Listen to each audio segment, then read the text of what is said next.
Two different journeys, but here we are getting set for Super Bowl 56. I'm Sherry Burris alongside Wizard of Odds, Kenny White, and our senior NFL writer, Jonathan Jones. Guys, Joe Burrow, 12 sacks already this season, 9 in just that game against the Tennessee Titans. That line's going to have their work cut out for them. JJ, how do they protect their quarterback? Well, they're going to try. They're going to do their best against the LA Rams, but this is going to be a tall task. You're talking about a Cincinnati Bengals offensive line, Sherry, that they had a sack rate of 9.3%. That was the second highest in the league. Only Chicago Bears were worse, and we know all the issues with the Chicago Bears. They haven't been able to figure out the right guard position the last couple of weeks. If it's Jackson Carman, if it's going to be Adeniji there. You know, Jonah Williams has been a turnstile a lot of times this season at left tackle, allowing 11 sacks, which is in the top 10 in the NFL this season. So, Kenny, Wizard of Odds, it's going to be a very difficult one. No doubt about it. The Cincinnati Bengals, I had their offensive line ranked 21st to start the season. They didn't disappoint me. They ended up number 20 at the end of the year. But, Sherry, these teams that give up a lot of sacks, like the 9 they give up against Tennessee. Mm-hmm. They made adjustments the next week. They did get a little better. And we've seen this. The last Super Bowl, we had a team that had 50 sacks going up against an opponent who gave up 50 sacks, was the Raiders against the Redskins. And the Raiders only allowed 2 sacks that day. So Cincinnati's hearing it. The offensive linemen are hearing it all week, how bad they are. They're going to play, but they're up against a great defense this week. All right, continuing with our storylines and props, Bengals tight end CJ Uzomah, he will be playing in Super Bowl 56 if he has his word on it. He is dealing with a sprained MCL in his left knee. What is potential impact if he can play and that he's not 100%? Yeah, it's huge because of how much he helps their passing game. There's a lot of focus on Jamar Chase. We're probably going to talk about him in a little bit. And T. Higgins and Tyler Boyd, rightfully so. But CJ Uzomah has been the guy who he gets all the underneath stuff. You pass it to him, you get a 6-yard gain. No, he turns that into 10 to 11 to 12 yards because of his run after the catch, his yard after the catch ability. In fact, of his receiving yards, 61% of them, that's yak that he's getting out there. That is by far the most yak by any tight end with at least 400 receiving yards this season. And so that's what they're missing without him. Get the ball in his hands, get the ball in your playmakers' hands, and let them go do the work. One benefit, though, is Drew Sample is a very experienced tight end. So they're not. It's not a big drop-off. Mm-hmm. They've got a guy he played over 800 snaps last year in the field. Yep. He's a really good blocker. He doesn't have the explosive speed and can't get the yak yards that Uzomah can. But they have a guy that can fill in that I don't think they would miss a beat. I really don't. They've got two good wide receivers. Yeah. That receiver core is just so good. And his health, Kenny, is in question. So how does that impact his prop for Uzomah? Well, that's big because you don't know how many snaps he's going to get. That's the danger. When you're a bookmaker and you're putting a number up,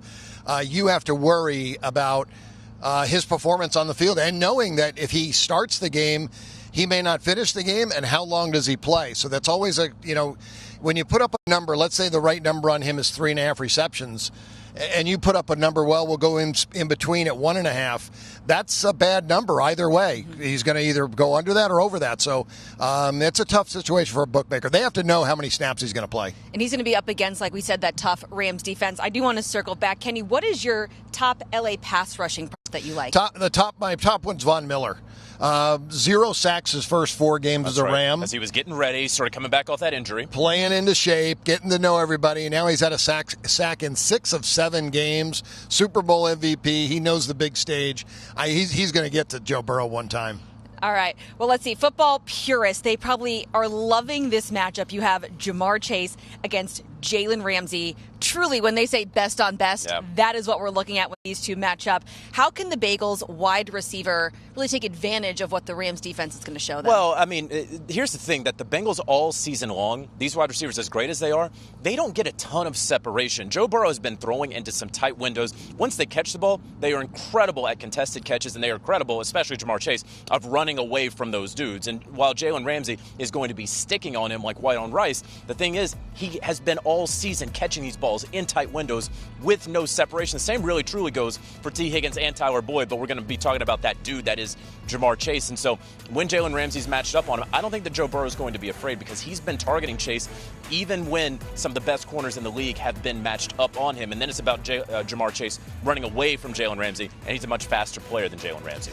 I'm going to stay away from Chase mainly. I'm going to go under because Ramsey is going to be on him. I'm going to focus on T. Higgins. T. Higgins is a top 10 wide receiver. This guy's got great hands. He's got great speed. And I think that he's a difference maker in this game. His season median catches per game is 7. Mm-hmm. his number's 5.5 in this game, and he's not going to have Jalen Ramsey on him. And he's gone over 100 receiving yards in 5 of his last 9 games. He's done his best work late in the year. So he had a great game last week versus the Chiefs. He did. And I think he has a great Super Bowl. T. Higgins will be the guy. I think he'll be the number 1 receiver for the Bengals. All right, well, let's talk about the Rams side. They are still here in L.A. getting ready for Super Bowl 56 in large part thanks to Cooper Kupp. The connection between Kupp and Matthew Stafford in just one season, it's been incredible to watch. Can the importance of what Cooper Kupp does, can that be understated? No, it can't. I mean, he is... It's incredible. He is one of the best receivers in the NFL. And you talk about that connection, how he and Matthew Stafford were able to really build that. As soon as Matthew Stafford got back from Cabo, essentially, once that trade was sort of the ink was dried on the contract. When you look at Matthew Stafford, his passer rating is 127.7 when targeting Cooper Kupp. 127.7, Kenny White, when he's targeting him. He has 16 touchdowns, 4 interceptions when he's throwing Cooper Kupp's way. No one has a connection like those two. No one does. And the Bengals defense this year has been about average covering receivers. So Cooper Kupp, the continuity they have is amazing. You watch Cooper Kupp run a route, he turns his head, the ball's right there in his hands. It's very, very easy for them to get open and get easy connections. And we watched that last week. It was simple. I thought my projected number in this game, passing yards, I went over 103.5. It's up to 106.5. My number was 116.5. I think that's what he gets. You think in the he's game. going to go off? Oh, yeah. Well, 116 is only... That's normal. That's his median. Right? That's his median number of what he does against everybody. What's a top prop you like for Matthew Stafford? I like under touchdown passes, actually, because I like a lower scoring game. Bengals defense has been great on the road. They've only allowed 18 median points a game in their road games. That's amazing. They're one of the top defenses in the NFL on the road. I think he's closer to 0 touchdown passes than he would be to 3 touchdown passes in this game. So I like the big price, plus 180, under 1.5 touchdowns. All right, good stuff, Jonathan Jones. Kenny White, we appreciate the time, the storylines, and the props to watch for as we get set for Super Bowl 56. And then this Thursday, don't miss our prop special that's coming to you at 4 Eastern, 4 to 6. Chris Hassel and Jonathan Coachman, along with our experts, getting you ready for the biggest game of the year. That's right here on CBS Sports HQ. Do you want a sports network that delivers everything that matters about the game? The highlights, the picks, the instant analysis, no yelling, no fake debates, no politics. Hit the subscribe button and never miss a moment.